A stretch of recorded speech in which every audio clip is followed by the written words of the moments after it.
a 75% chance of losing $100,000, and a 25% chance of losing nothing. Experiment after experiment has revealed that most people choose A and D. However, that combination doesn't make a lot of sense. The expected gain of option B is $25,000, so choosing A over B is consistent with risk aversion. However, the choice of D over C is risk-seeking. The expected value of option D is minus $75,000, but C offers that loss for sure, whereas D has a chance of you losing $100,000. Putting the dislike of losses and the willingness to gamble in the face of potential losses together gives us some powerful insights into investors' behavior.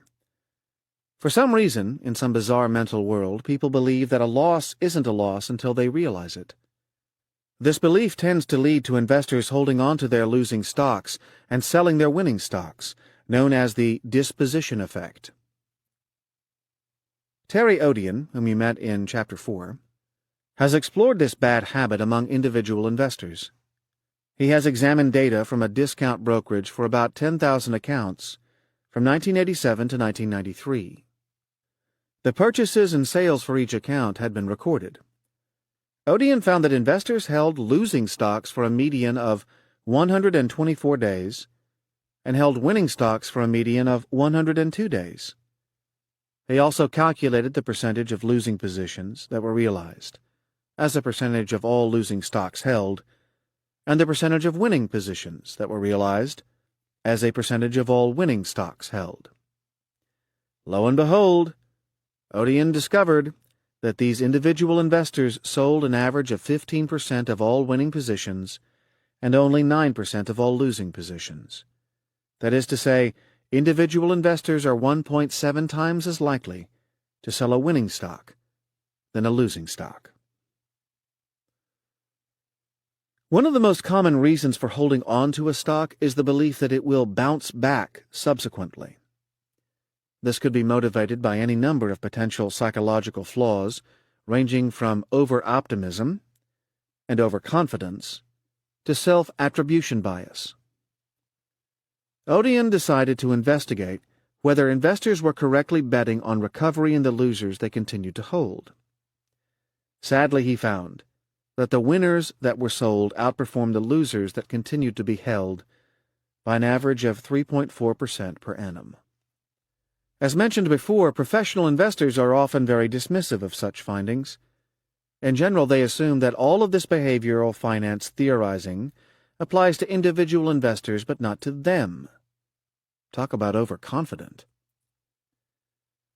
Such overconfidence seems to be sadly misplaced. Andrea Frazzini has investigated the behavior of mutual fund managers and has discovered that even such seasoned professionals seem to suffer loss aversion. Frazzini analyzed the holdings and transactions of mutual funds between 1980 and 2002. He ended up with a sample of nearly 30,000 U.S. domestic mutual funds. Across all funds, he found that 17.6% of all gains were realized, but only 14.5% of all losses were realized. So professional investors were 1.2 times as likely to sell a winning stock rather than a losing stock. However, Frazzini took his analysis one step further. He ranked the mutual funds by the performance achieved over the last 12 months. The best performing funds were those with the highest percentage of losses realized, that is, the least loss averse. The best performing funds are less than 1.2 times more likely to sell a winning position than a losing position. The worst performing funds had the lowest percentage of realized losses. In fact, the worst performing funds showed about the same degree of loss aversion as the individual investors.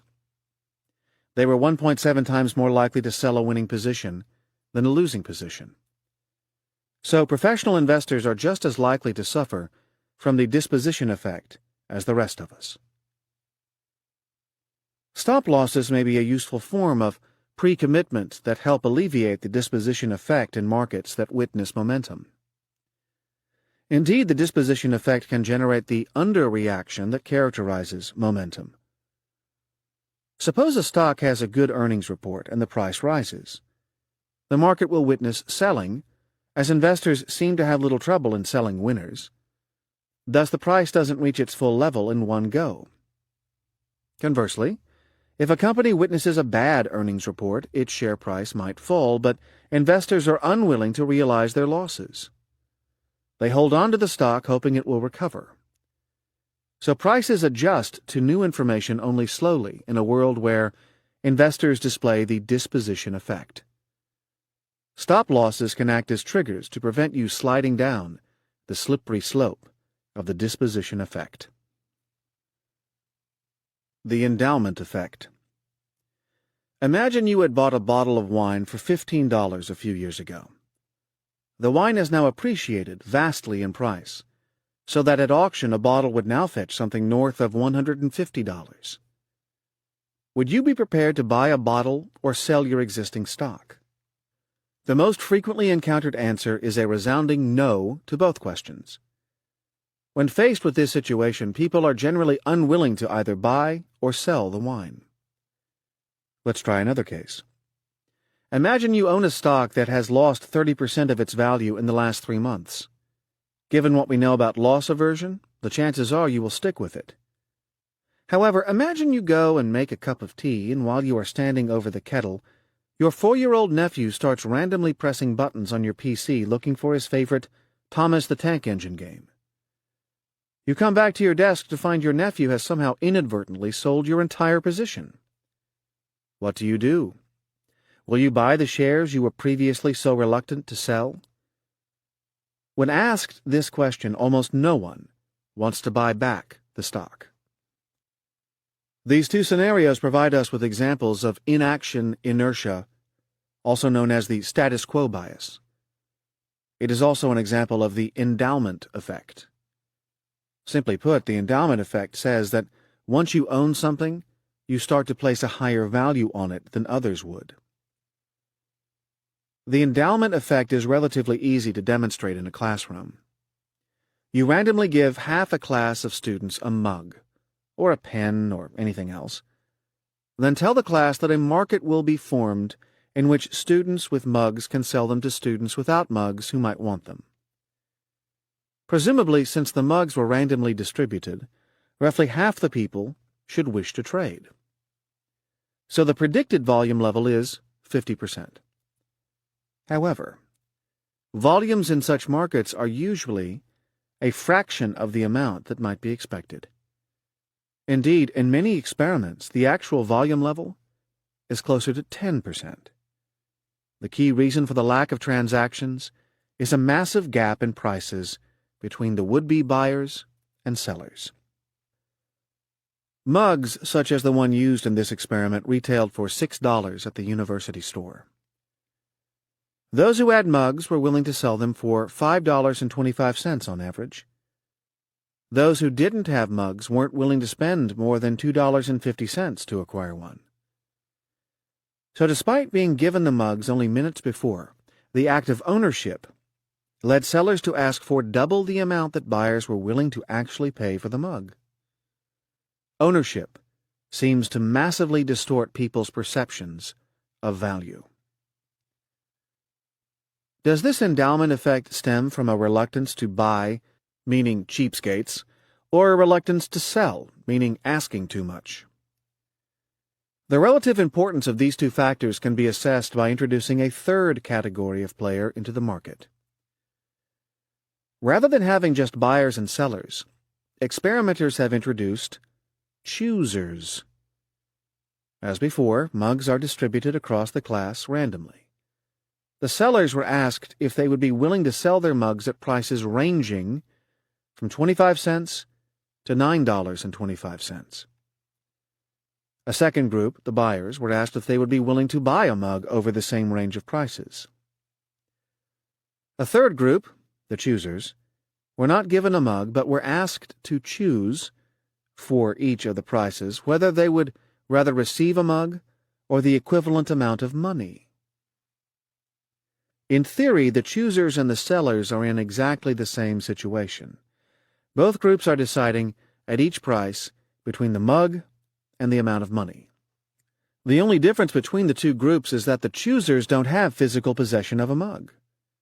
However, as Yogi Berra pointed out, in theory, there is no difference between theory and practice. In practice, there is.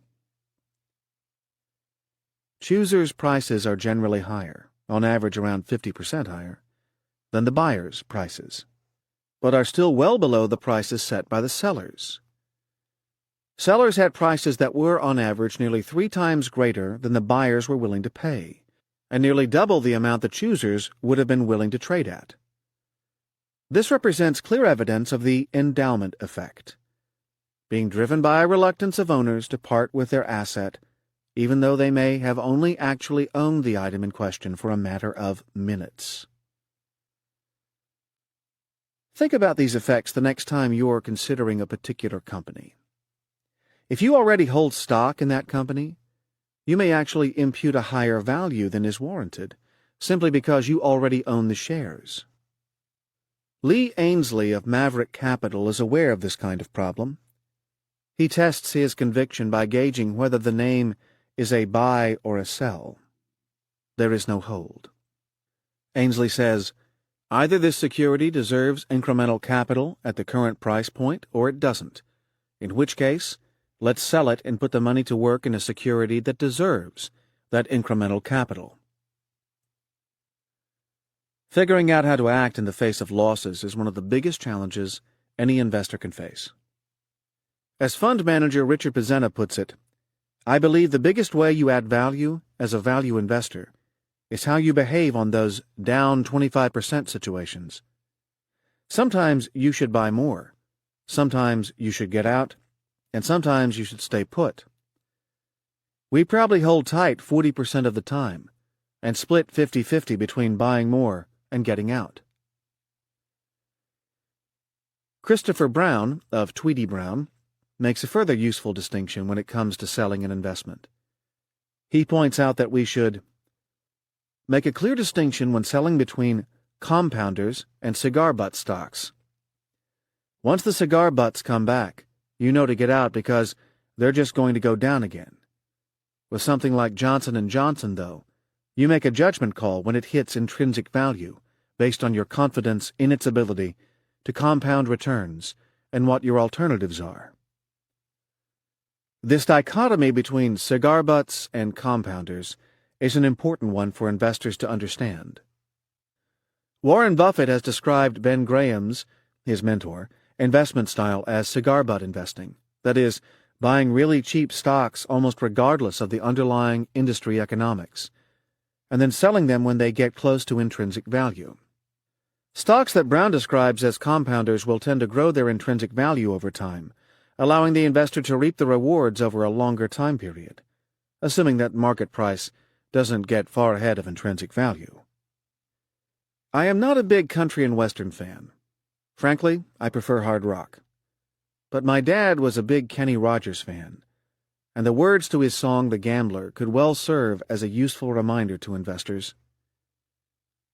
You gotta know when to hold 'em, know when to fold 'em, know when to walk away, and know when to run. You never count your money while you're sitting at the table.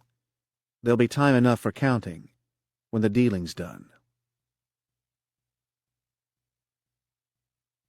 Chapter 16. Process, process, process. That one thing you can control. Watching the Olympics and listening to several of the successful athletes, one of the inane questions from the interviewers often seemed to be, "What was going through your mind before the event? Were you thinking of the gold?" Time and again, the competitors responded that they were focused on the process, not the outcome. Along similar lines, I came across the following post by Paul DiPodesta on his blog, It Might Be Dangerous, You Go First, from June 10, 2008. For those who don't know DiPodesta, he is a baseball front office assistant for the San Diego Padres and was formerly the general manager of the Los Angeles Dodgers. For those who have read Michael Lewis's Moneyball, DiPodesta will need no introduction. He writes, Many years ago, I was playing blackjack in Las Vegas on a Saturday night in a packed casino. I was sitting at third base, and the player who was at first base was playing horribly. He was definitely taking advantage of the free drinks, and it seemed as though every 20 minutes he was dipping into his pocket for more cash. On one particular hand, the player was dealt 17 with his first 2 cards. The dealer was set to deal the next set of cards and passed right over the player until he stopped her, saying, "Dealer, I want a hit." She paused, almost feeling sorry for him, and said, "Sir, are you sure?" He said yes, and the dealer dealt the card. Sure enough, it was a 4. The place went crazy. High fives all around, everybody hootin' and hollerin', and you know what the dealer said? The dealer looked at the player, and with total sincerity said, "Nice hit." I thought, nice hit? Maybe it was a nice hit for the casino, but it was a terrible hit for the player. The decision isn't justified just because it worked. Well, I spent the rest of that weekend wandering around the casino, largely because I had lost all of my money playing blackjack, thinking about all of the different games and how they work. The fact of the matter is that all casino games have a winning process. The odds are stacked in favor of the house. That doesn't mean that they win every single hand or every roll of the dice, but they do win more often than not. Don't misunderstand me. The casino is absolutely concerned about outcomes. However, their approach to securing a good outcome is a laser-like focus on process, right down to the ruthless pit boss. We can view baseball through the same lens.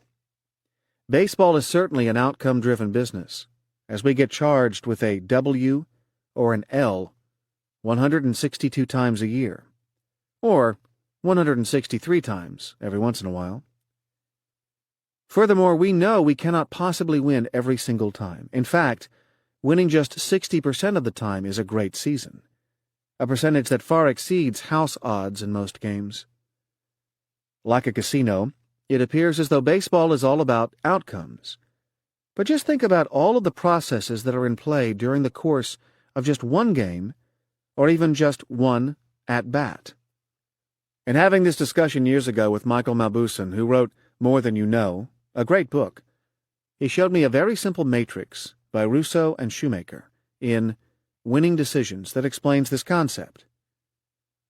You have 2 columns, good outcome and bad outcome. On the left-hand side, you have good process and bad process.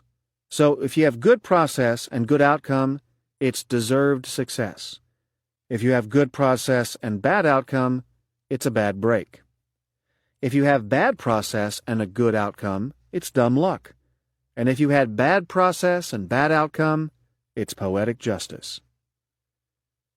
We all want to be in that first upper left box, deserved success resulting from a good process. This is generally where the casino lives. I'd like to think that this is where the Oakland A's and San Diego Padres have been during the regular seasons. The box in the upper right, however, is the tough reality we all face in industries that are dominated by uncertainty. A good process can lead to a bad outcome in the real world. In fact, it happens all the time. This is what happened to the casino when a player hit on 17 and won. I'd like to think this is what happened to the A's and Padres during the postseasons. As tough as a good process, bad outcome combination is, nothing compares to the bottom left, bad process, good outcome. This is the wolf in sheep's clothing that allows for one-time success, but almost always cripples any chance of sustained success. The player hitting on 17 and getting a 4. Here's the rub. It's incredibly difficult to look in the mirror after a victory, any victory, and admit that you were lucky.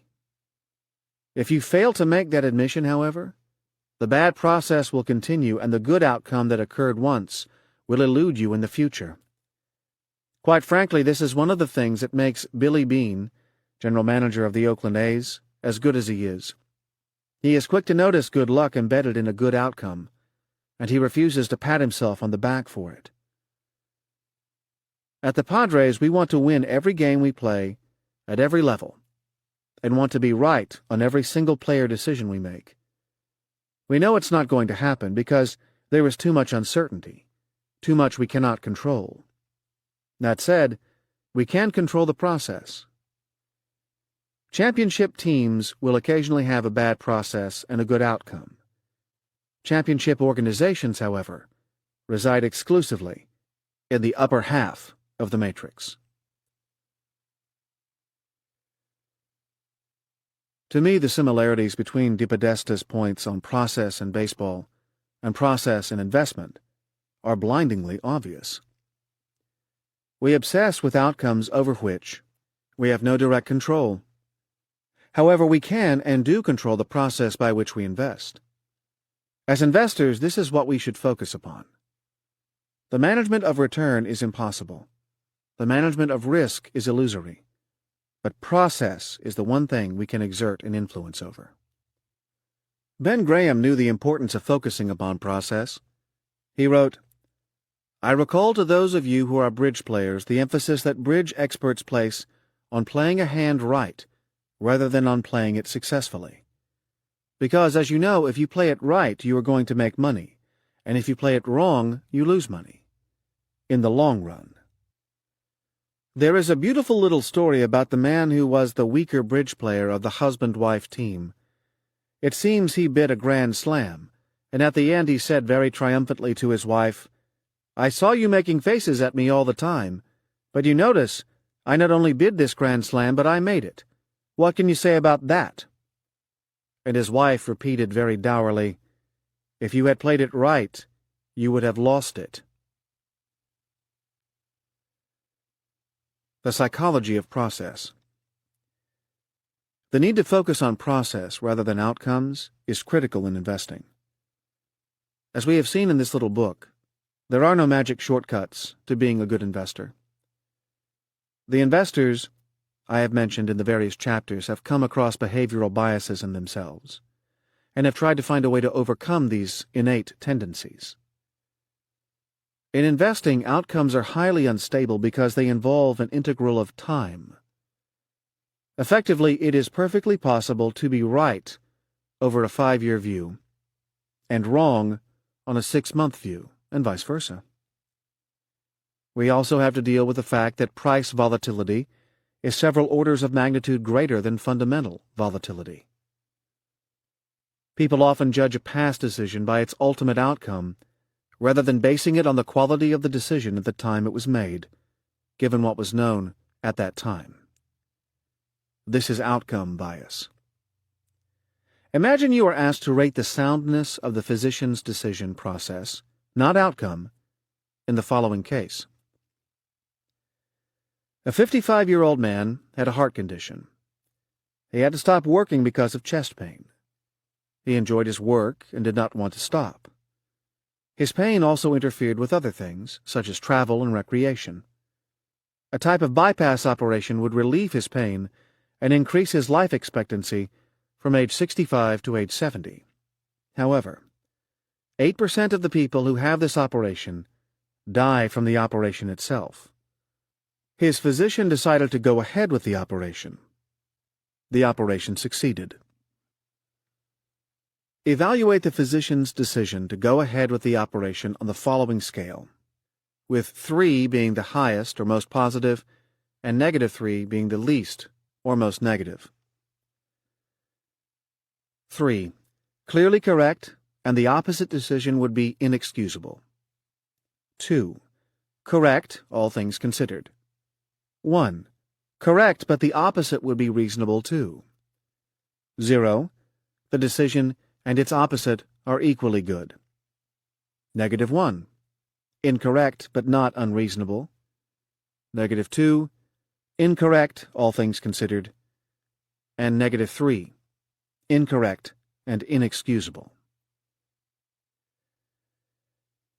Now imagine the same task, except that in this alternative setting, the operation was unsuccessful and the patient died. Of course, the correctness of the physician's decision should not be a function of the outcome, since clearly the doctor couldn't have known the outcome before the event. However, when people are given scenarios such as these, the decision is always rated as much better if the outcome is good. Psychological evidence also shows that focusing on outcomes can create all sorts of unwanted actions. For instance, in a world in which short-term performance is everything, fund managers may end up buying stocks they find easy to justify to their clients, rather than those that represent the best opportunity. In general, holding people accountable for outcomes tends to increase the following. 1.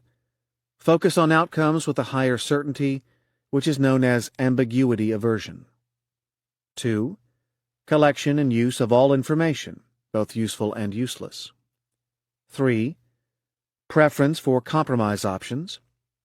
4. Selection of products with average features on all measures over a product with mixed features, that is, average on 4 traits, preferred to good on 2, and bad on 2. And 5. Degree of loss aversion that people display. None of these features is likely to serve investors well. Together they suggest that when every decision is measured on outcomes, investors are likely to avoid uncertainty, chase noise, and herd with the consensus. Sounds like a pretty good description of much of the investment industry to me. Process accountability. However, if we switch the focus from outcomes to process, things begin to change for the better. Let's imagine you work for an American brewery that was planning to distribute its non-alcoholic and light beer, as repulsive as those ideas are to me as a real ale drinker, into Europe. The data shows that both products have done about equally well in their test period. Your task is to decide which of the two products should receive an extra $3 million in funding. The decision you make should reflect the potential benefit of the additional funding to the product and the company. You write down your decision and provide a brief explanation of the reasoning behind the decision. Having done this, you receive the following communication from the head office. Your recommendation to allocate the additional $3 million to the, whichever beer you chose, beer was adopted by the president of the company and implemented. As you will note on the next page, the results have been rather disappointing. The data indicate sales and profits of the product that you had selected started okay and then went down, and finally settled in a low, constant pattern of sales. The sales and profits of the alternative product were also shown. They also went up initially, then down, but ended up settling at a higher level than the product chosen by you. You are then told that the company had decided to make an additional $10 million available in funding. However, this time, the money could be split between the two beers.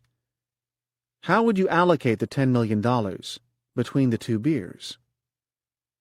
In addition, you are told one of the following. 1.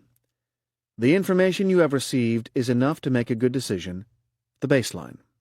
Or 2. If you make particularly good or bad choices, your performance would be shared with students and instructors.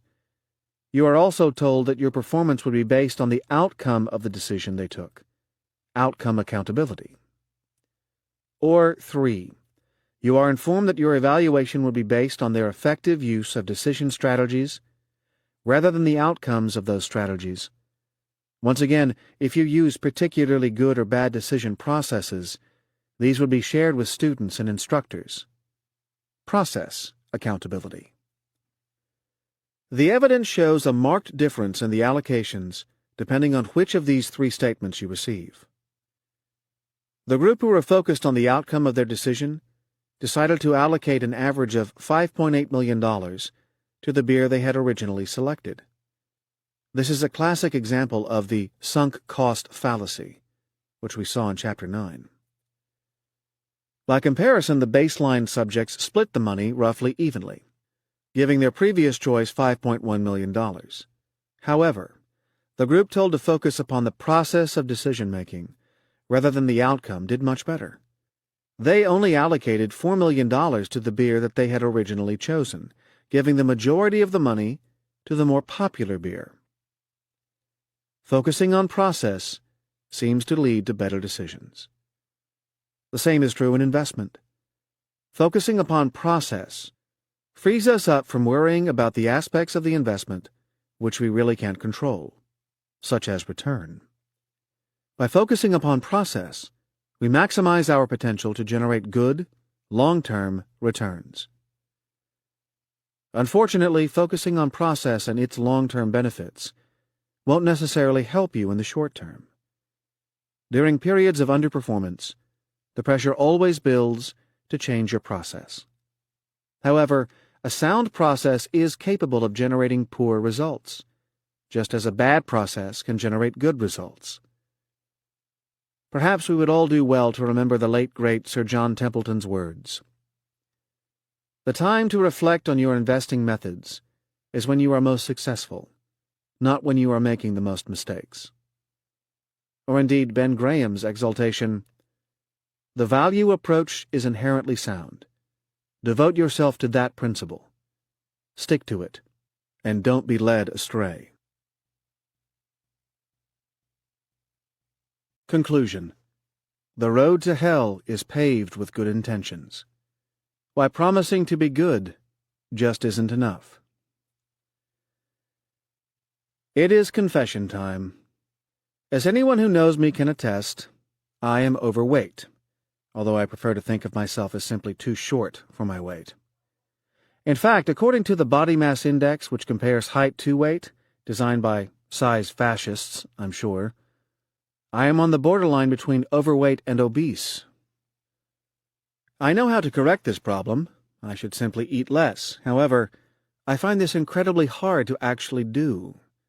So despite the fact I know how to change, I don't change. So my knowledge doesn't translate into better behavior. Rather, I file the information in the category of things I know and choose to ignore. Brian Wansink has written a brilliant book about the psychology of food entitled Mindless Eating. He and his fellow researchers have found that many of the same biases I have discussed in previous chapters show up in our eating and shopping habits, evidence for the universal nature of these biases. For instance, the ease of availability influences how much we eat. When chocolates are visible and convenient, people will eat nearly 3 times more than when they have to walk 2 meters to collect one. Think about this in terms of information and the problems with information overload that we discussed in Chapter 7. Similarly, Wansink has found evidence of anchoring effects when it comes to shopping. He presented consumers with a limit in terms of the quantity of cans of soup they were allowed to purchase. The soup was labeled as costing 79 cents, normally 89 cents, and purchasers were presented with a sign saying either no limit per person, limit of 4 cans per person, or limit of 12 cans per person. When there was no limit, an average of 3.3 cans per person were purchased, with total sales of 73 cans. When the 4-can limit was introduced, buyers purchased an average of 3.5 cans per person, but total sales increased to 106 cans. When the 12-can limit was imposed, the average buyer purchased 7 cans, and total sales soared to 188 cans. So merely suggesting a number seemed to provoke a very real reaction among consumers. As we mentioned before, this has parallels with much of the modern risk management industry. Even the influence of groups shows up when it comes to eating. If you dine with one other person, you'll eat about 35% more than you would otherwise. If you eat in a group of 7 or more, you'll eat nearly twice as much as you would do on your own. Talk about the power of herding. Wansink warns of the danger of the tyranny of the moment, the point at which we find ourselves staring at the vending machine with a Mars bar beckoning us. We know we don't need it, but we rationalize it as a chocolate hit to compensate for a stressful day. Knowledge doesn't necessarily lead to changes in behavior. In fact, even in the most life-threatening situations, knowledge doesn't equal behavior. Researchers have examined the difference between knowledge of HIV/AIDS and its prevention and actual sexual behavior. In Botswana, 91% of men said they knew that the use of a condom could help prevent the spread of HIV/AIDS, yet only 70% of them used a condom. Among women, the situation was even worse. 92% reported that they knew condoms were useful in preventing HIV/AIDS transmission, but only 63% used them. So even when the stakes are as high as they possibly can be, your very life depends upon it, knowledge is still not enough to alter behavior. Simple promises to be good or to behave better are unlikely to be enough either. We all start out with good intentions. Sadly, few of us seem to end up seeing those intentions turn into a reality. For instance, people were asked to complete a questionnaire about giving blood at an upcoming donation clinic. They had to rate how likely they were to give blood, and also rate on a scale of 1 to 9, 1 being strongly disagree, 9 strongly agree, a series of statements concerning their attitudes on the subject, including a final question which read, "Right now, as I think about it, I strongly intend to donate blood at the July 14th through 22nd blood donation clinic." This was used to gauge participants' current intention strength. In general, people were massively too optimistic about their blood donation.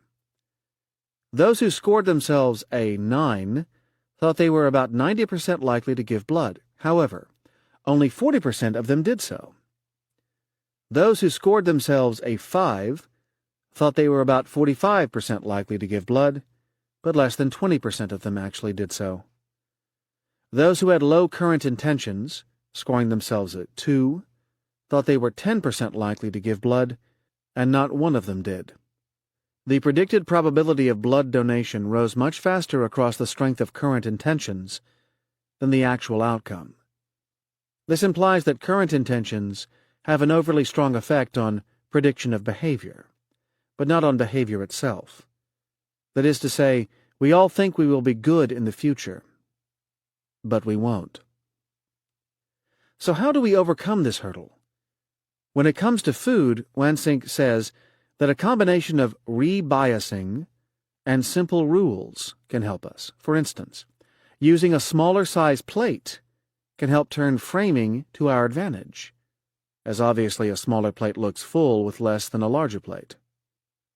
Simple rules such as half of the plate should be vegetables. Remember to slow down, start last and finish last, or drink no more than 1 sugared soft drink, are all examples which will eventually lead to good habits. Wansink also suggests trying to alter no more than 3 aspects of our behavior at any one time. We simply can't cope with too many changes at once. I could go on the cabbage soup diet, and I would almost certainly lose weight, not to mention friends, but as soon as I came off the diet, I would probably start to put weight back on again. Small, manageable steps are likely to be the best way towards sustainable weight loss. The same is likely to be true when it comes to investing. We shouldn't try to change everything in one swoop, as we'll fail. Working out which biases you suffer from the most and addressing these first should help improve returns. Over the course of this audiobook, I've tried to suggest ways in which you can protect yourself against the most common mental pitfalls, and shown you the ways in which some of the world's best investors have put processes in place to defend themselves. The key lesson from these investors is that we must concentrate on process. Process is the set of rules that govern how we go about investing. As we have seen time and time again in this little book, some of the world's greatest investors, from Sir John Templeton's research on a quiet day, to George Soros's diaries, from Bruce Berkowitz's Kill the Company, to Michael Steinhardt's Selling the Entire Portfolio, have integrated measures into the way in which we approach investment to act as a guard against mindless investing. The reason they have codified the process is that they know that unless they force themselves to behave in this fashion, they will slip back into old habits. So think carefully about the way you invest. Which of these errors have you committed most regularly? What might you be able to do to prevent yourself from stumbling down this path again? Thinking about these issues is the first step in overcoming your own worst enemy when it comes to investment: yourself.